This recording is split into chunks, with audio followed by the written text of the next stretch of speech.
Well, they had no other option. On the 10th of February, the Congress was bringing a no confidence motion.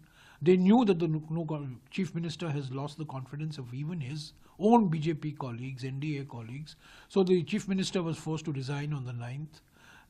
Then, within 6 months, from the previous session to the next session, you have to call the next session within 6 months. That was violated yesterday. And today, of course, they've announced President's rule. It was natural that, there's no other option for the BJP. In February 2022, the BJP got a huge majority, the BJP and its allies, in February 2022. But within 15 months, Manipur began to burn.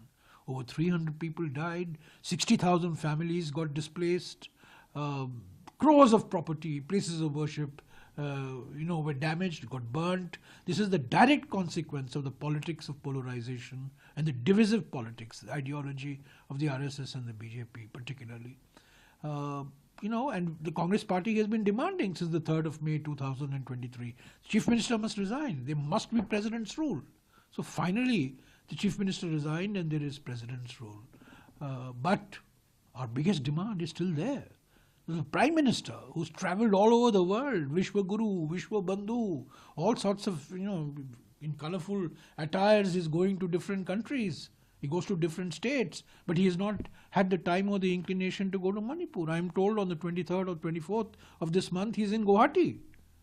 So we hope that he takes half an hour to fly to Imphal and spend a day or two to begin the process of reconciliation. People of Manipur are asking this question. Why is the Prime Minister deliberately ignoring and insulting the people of Manipur in this way? Why is he not going to Manipur? He has not met the CM of Manipur, he has not met the MLAs of Manipur, he has not met political parties in, national political parties, he has not met regional political parties. He sacked the earlier governor, a tribal lady, from Madhya Pradesh. What is the Prime Minister up to? Because they could not agree on a successor to Biren Singh.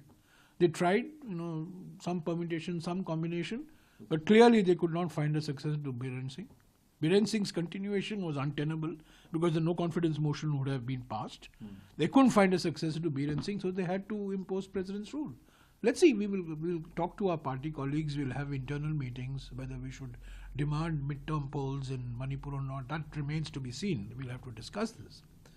But immediately, our demand is Prime Minister must visit Manipur. He must visit Manipur.